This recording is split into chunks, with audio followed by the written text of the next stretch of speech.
بسم اللہ الرحمن الرحیم۔ سین سٹوری کے دیکھنے والوں کو خوش آمدید۔ دوستو، اگر آپ نے ہمارے چینل کو سبسکرائب نہیں کیا تو سبسکرائب کر لیں، شکریہ۔ تو پیش کرتے ہیں آج کی سچی کہانی۔ ایک پٹھان میری ساس کو قسطوں پر الیکٹرانکس کی چیزیں دے جاتا۔ جب قسط مانگنے آتا تو ساس اسے 5 سال سے بند پڑے تہہ خانے میں بھیج دیتی۔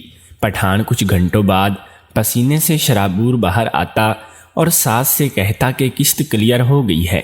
میں بڑی حیران ہوتی، کیونکہ پچھلے 5 سال سے ساس ہر روز یہی کہتی مجھے کہ اس تہہ خانے کی طرف بھول کر بھی مت جانا ورنہ تباہ ہو جاؤ گی۔ ایک رات میں تجسس سے مجبور ہو کر اس طرف گئی۔ پہلا قدم تہہ خانے میں رکھا تو میری دنیا اجڑ گئی۔ اندر تو بہت سی۔ میں صحن میں بیٹھی تھی، سبزی بنا رہی تھی، جب دروازے پر دستک ہوئی۔ دستک دینے کے انداز سے ہی مجھے پتہ لگ چکا تھا کہ کون آیا ہے۔ میں نے گہرا سانس لیتے ہوئے باورچی خانے کی سمت دیکھا، جہاں ساس صاحبہ بیٹھی چائے بنا رہی تھی۔ ان کی عادت تھی کہ شام کو چائے پینے کی۔ انہیں مگن دیکھ کر میں پورے گھر میں نظر دوڑائی۔ 3 کمرے، سیڑھیوں کے نیچے باورچی خانہ اور سٹور۔ اسی سٹور میں اندر جاتے ہی ایک دروازہ تھا جو تہہ خانے میں کھلتا تھا۔ دستک دوبارہ ہوئی۔ اس بار ساس صاحبہ باہر آ چکی تھی۔ میں نے قدم نیچے اتارے ہی تھے کہ جلدی سے بولی، بہو بیگم تم کیوں اتر رہی ہو تخت سے؟ سبزی بناؤ جلدی سے، میں دیکھتی ہوں باہر۔ وہ لہجے میں نرمی سموئے بولی، میں جانتی تھی کہ یہ نرمی کیوں ہے۔ ان کے لہجے میں نرمی اس دستک پر ہی ہوتی تھی۔ میں واپس ٹھیک سے بیٹھتی سبزی کاٹنے لگی۔ وہ باہر دروازہ کھولے کھڑی ہو گئی۔ اس بار کوئی نئی چیز ہوگی، میں نے دل میں سوچا، کیونکہ پچھلی بار قسطیں ادا ہو چکی تھیں۔ میرا اندازہ صحیح تھا، اس بار الیکٹرک کولر تھا۔ ساس نے وہ اندر رکھوایا۔ باجی میری قسط ادا کرو۔ وہ پٹھان بولا تو ہر بار کی طرح ساس نے اسے وہی کہا کہ تہہ خانے میں چلے جاؤ اور لے لو۔ ساس کے لہجے میں کچھ الگ سا ہوتا تھا۔ مجھے سمجھ نہیں آتا تھا کہ اس تہہ خانے میں ہے کیا جس سے پٹھان خوش ہو کر جاتا ہے۔ آ جاؤ اندر اور چلے جاؤ تہہ خانے میں۔ ساس نے گیٹ کھولا تو وہ سیدھا سٹور میں چلا گیا اور 3 گھنٹے بعد واپس آیا۔ میں نے تب تک روٹیاں بھی بنا لی تھیں، شوہر کے آنے کا انتظار کر رہی تھی۔ جب وہ پٹھان باہر آیا، مجھے حیرت ہوئی کہ اس بار اتنی دیر سے کیوں نکلا۔ ہر بار ساس قسط ادا کرنے کے بجائے اسے تہہ خانے میں بھیج دیتی تھی، اور وہ جب بھی باہر نکلتا پسینے سے بھیگا ہوگا اور آتے ہی کہتا کہ قسط ادا ہو گئی ہے باجی۔ میں گاؤں کے معمولی سے گھرانے سے تعلق رکھتی تھی۔ میرے والد مزدور تھے اور اماں کپڑے سیتی تھی۔ میں بھی ان کی مدد کرتی۔ ان کی خواہش تھی کہ میری شادی جہاں ہو وہاں 3 وقت کی روٹی آسانی سے میسر ہو۔ ان کی اس خواہش پر میں نے ہر بار مسکرا کر ہی انہیں دیکھا تھا۔ مجھے کسی سے کوئی توقع نہیں تھی۔ میں نے ہمیشہ اپنے والدین کو سخت محنت کرتے دیکھا تھا اور خود بھی پوری طرح ان کی مدد کرنے کی کوشش کرتی تھی۔ ہمارے گاؤں کے آخر پر کچھ دور جا کر ایک گھر تھا جس میں 2 لوگ ہی رہتے تھے، جو نہ کسی سے ملتے تھے اور نہ ہی کوئی ان سے ملنے آتا تھا۔ ایک دفعہ گاؤں میں کچھ دن بجلی بند رہی تھی۔ ہم سب گاؤں سے دور کنویں سے پانی بھر کر گزر بسر کر رہے تھے۔ وہ کنواں اس گھر کے قریب تھا۔ ایک دن میں اس گھر کے قریب سے گزر رہی تھی جب میری نظر کھلے دروازے سے اندر صحن میں پڑی، جہاں ایک عورت تخت پر بیٹھی، مگر اس کے ہاتھ میں دیکھ کر میری سانس اٹک گئی۔ اس سے پہلے کہ اس کی نظر مجھ پر پڑتی، میں وہاں سے تیزی سے گھر کی طرف روانہ ہو گئی۔ اس کے بعد میں نے پانی لانے سے منع کر دیا۔ کچھ دن گزر گئے جب گاؤں میں اعلان ہوا کہ لڑکیاں غائب ہو رہی ہیں، اسی لیے وہ اپنی بچیوں کا خاص خیال رکھیں۔ اس کے بعد پورے گاؤں میں جیسے سناٹا چھا گیا ہو، ہر کوئی اپنے گھروں میں قید ہو گیا تھا، کہیں کوئی لڑکی گھر سے نہ نکلتی۔ اسی دوران گاؤں کی کئی گھرانوں میں شادیاں ہونے لگیں۔ لوگوں نے جلدی میں بیٹیاں بیاہنا شروع کر دی تاکہ وہ اپنی بیٹیوں کی حفاظت کر سکیں۔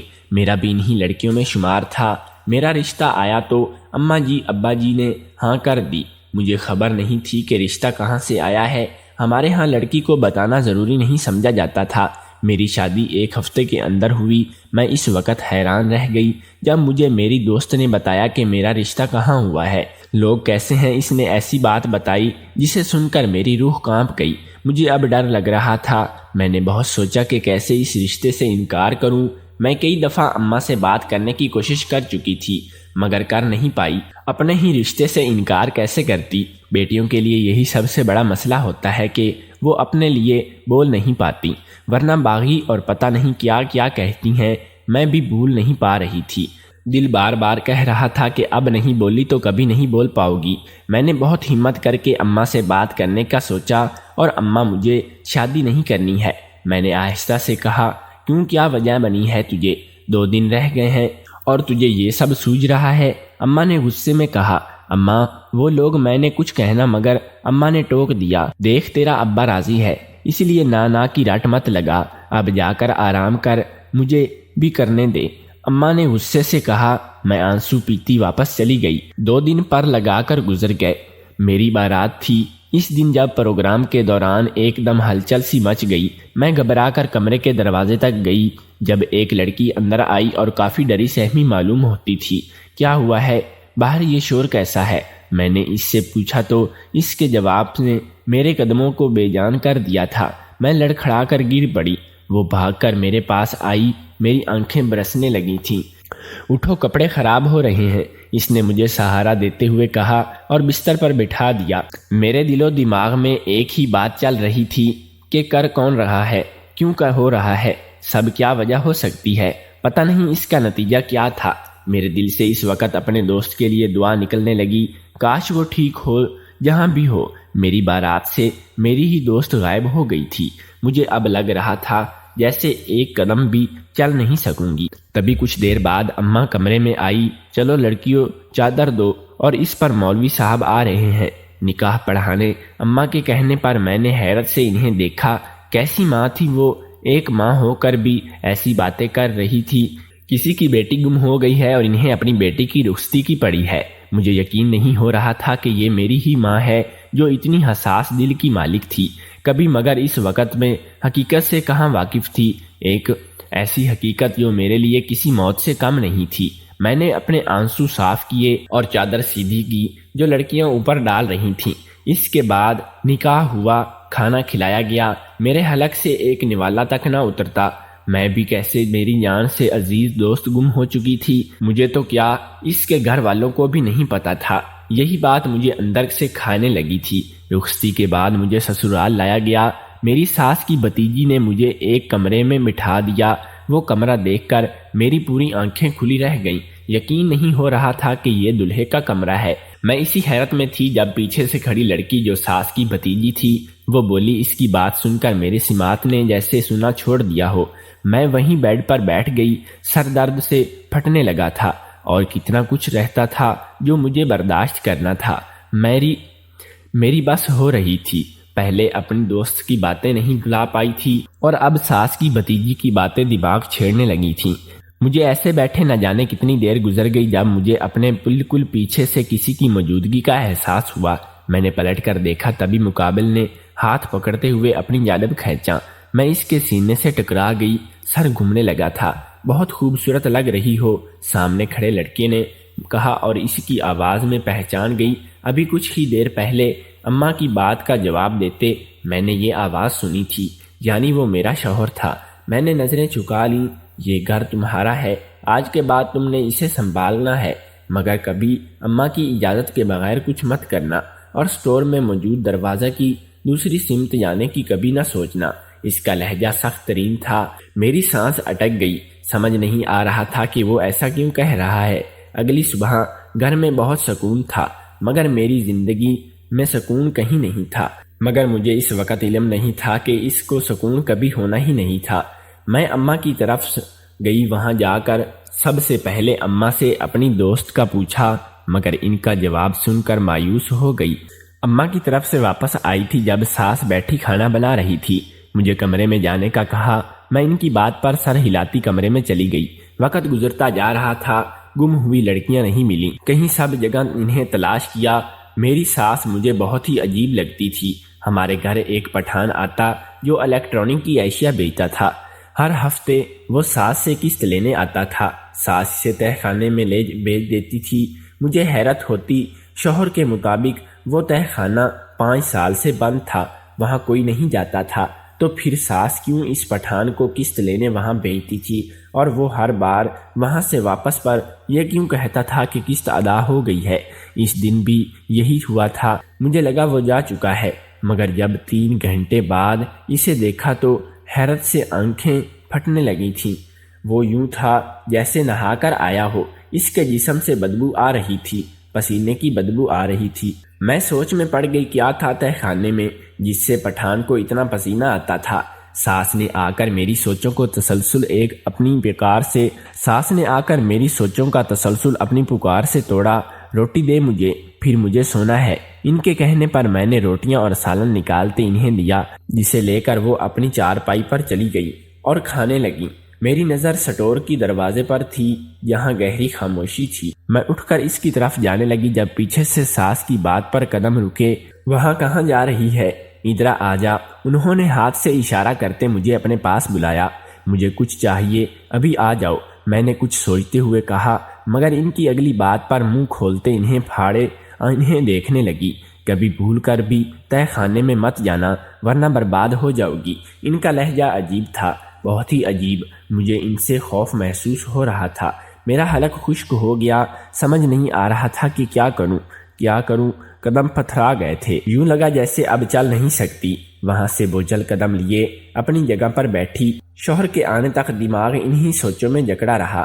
اس کے آتے ہی کھانا کھایا اور سو گئے۔ ساس اور شوہر سو چکے تھے، میں جاگ رہی تھی۔ کیا تھا تہ خانے میں جس سے میری زندگی برباد ہونی تھی؟ ساس نے یہ کہا کیوں؟ کیا ایسا کچھ ہے تو مجھے نہیں پتا جس کا پتہ مجھے ہونا چاہیے تھا؟ کیا مجھے تہ خانے کو دیکھنا چاہیے؟ کہیں ساس نے تہ خانے میں پیسے تو نہیں چھپائے؟ میرے دماغ میں مختلف باتیں رقص کر رہی تھیں۔ انہیں سوچوں میں گم آنکھیں لگ گئی۔ میں گھر میں جھاڑو دے رہی تھی جب سٹور کے دروازے کے پاس سے جھاڑو لگاتے اندر سے کچھ آوازیں سنائی دیں۔ کسی چیز کی تھیں، مجھے سمجھ نہیں آ رہا تھا۔ میرے ہاتھ سے جھاڑو چھوٹ کر گری۔ میرے قدم خود بخود سٹور کے اندر کی سمٹ اٹھنے لگے۔ دروازہ کھولے ہی میں اندر دیکھ رہی تھی۔ قدم اندر رکھا ہی تھا کہ جب آوازیں آنا بند ہو گئیں۔ میرے قدم وہیں رک گئے۔ مجھے لگا کہ میں نے غلط سنا ہو، اور اسی وقت ساس تہ خانے سے نکلی۔ ان کی حالت دیکھ کر ہاتھ سے بے ساختہ منہ پر گئے اور دروازے کو تالا لگا رہی تھی۔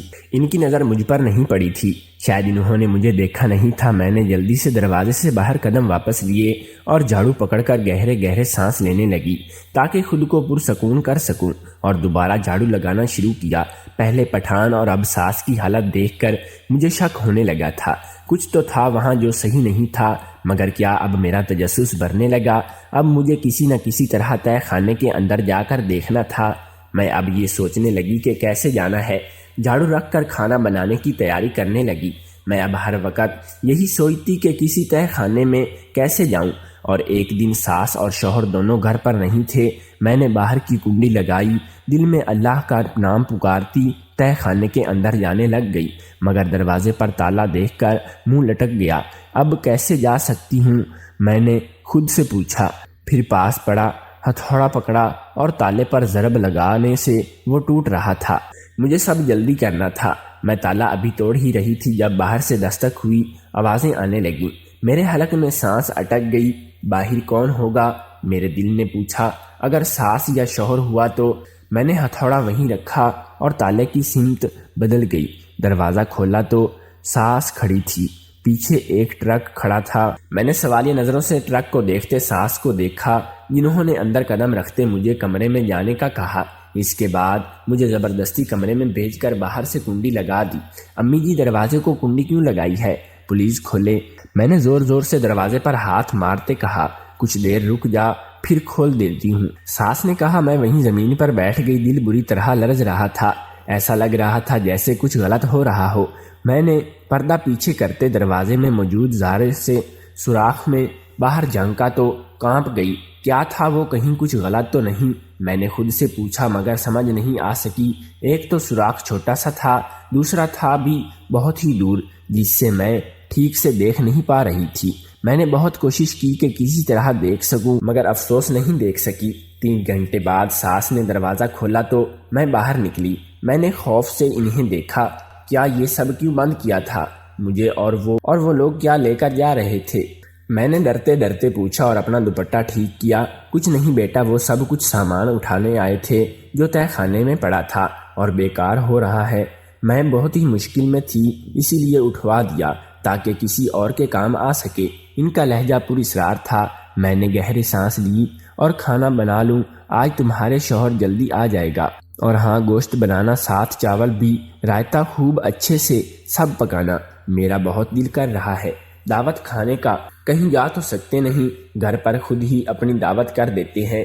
وہ ہنستے ہوئے بولی۔ میں نے غائب دماغی سے سر پر اسبات میں سر ہلا دیا اور کھانا بنانے لگی۔ کچھ تو تھا جو عام نہیں کون تھا، سامان تھا جو کسی اور کے کام آنا تھا۔ کہیں ساس مجھ سے جھوٹ تو نہیں بول رہی؟ وہ جھوٹ کیوں بولیں گی؟ میں نے خود سے پوچھا۔ کھانا تیار ہو رہا تھا جب شوہر بھی گھر آ گیا۔ اس کے بعد کھانا مکمل تیار کرتے دسترخوان سجایا۔ میرا کھانے کا دل نہیں تھا، اسی لیے چمچ ہلاتی رہی۔ نظر بٹک بٹک کر سٹور کی طرف دروازے میں سمٹ اٹھتی۔ وہاں دیکھتے پتہ نہیں کیوں یوں احساس ہوتا جیسے وہاں آج کچھ الگ ہے۔ شوہر سے کہا، مجھے کل امی کی طرف جانا ہے، اب آپ مجھے چھوڑ آئیں گے؟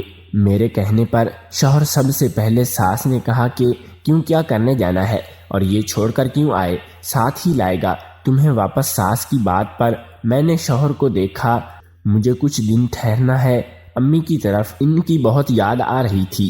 میں نے اداسی سے کہا، دراصل مجھے سکون چاہیے تھا جو سسرال میں نہیں ملنا تھا، تبھی امی کی طرف جانے کا سوچا۔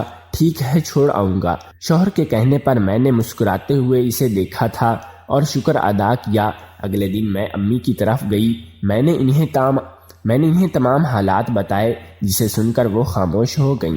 میں نے انہیں بتایا کہ ساس کچھ عجیب رویہ رکھتی ہیں۔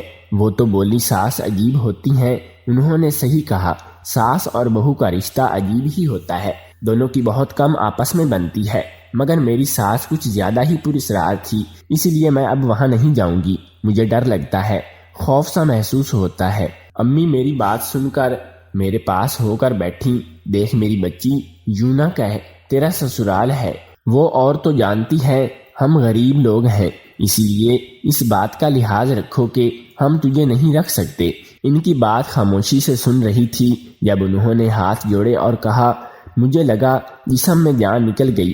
میں اسی وقت اٹھ گئی، میری آنکھوں سے آنسو برسنے لگے۔ میرے ساتھ یہ سب میں نے بہت ہی مشکل سے ان سے پوچھا تو وہ ہاتھ جوڑے خاموشی سے کھڑی رہی۔ میں نے چادر ٹھیک کی، باہر نکلی۔ مجھے واپس سسرال جانا تھا، کچھ بھی ہو میں کبھی اماں ابا کو معاف نہیں کروں گی۔ میں نے خود سے یہ کہا تھا۔ سسرال پہنچی تو ساس کہیں جانے کے لیے تیار ہو رہی تھی۔ مجھے دیکھ کر حیران ہو گئی، پھر بولی، اچھا ہوا تم آ گئی، وہ 2 دن کے لیے کہیں جا رہی ہے، اسی لیے گھر کا خاص خیال رکھنا اور تہ خانے میں مت جانا ورنہ تباہ ہو جاؤ گی۔ ان کی بات سن کر میں نے اسبات میں سر ہلایا۔ وہ چلی گئی۔ دروازہ بند کرتے میں نے تہ خانے کا رخ کیا۔ آج کسی بھی طرح مجھے وہ راز جاننا تھا۔ میں نے ہتھوڑے سے تالا توڑنا شروع کیا۔ میرے ہاتھ درد کرنے لگے۔ بہت مشکل سے وہ تالا ٹوٹ گیا۔ اندر بہت اندھیرا تھا۔ ہاتھ مار کر بلب روشن کیا تو جان نکل گئی۔ سامنے کا منظر دیکھ کر میرا دماغ سن رہ گیا تھا۔ سمجھ نہیں آ رہا تھا کہ کیا کروں۔ دل کر رہا تھا کہ یہیں خود کو ختم کر لوں۔ ایک دم ہی سر درد سے پھٹنے لگا، چکر آنے لگے اور میں وہیں زمین پر بیٹھ گئی۔ اس کے بعد آنکھ کھلی تو خود کو ہسپتال میں پایا۔ معاف ہوئے ذہن میں کچھ نہیں تھا۔ بہت دیر بعد سب یاد آنے لگا، جسے یاد کرتے میں چلانے لگی۔ امی نے مجھے اپنے ساتھ لگایا اور معافیاں مانگنے لگی۔ ابا کا بھی یہی حال تھا۔ پولیس بھی وہیں کھڑی تھی۔ میں نے آنکھیں بند کی اور وہی منظر نگاہوں میں فلم کی طرح چلنے لگا تھا۔ تہ خانے میں بہت سی گاؤں کی لڑکیاں بے ہوش پڑی تھیں۔ کچھ کو زنجیروں سے قید کیا گیا تھا، منہ بھی کپڑوں سے باندھا ہوا تھا۔ سب کا میں نے امی سے روتے ہوئے کہا، وہ سب بہت ہی برا تھا۔ ایک پولیس افسر کے میرے قریب آیا، آپ کی وجہ سے آج بہت سی بچیوں کی جان بچی ہے، اللہ آپ کو خوش رکھے۔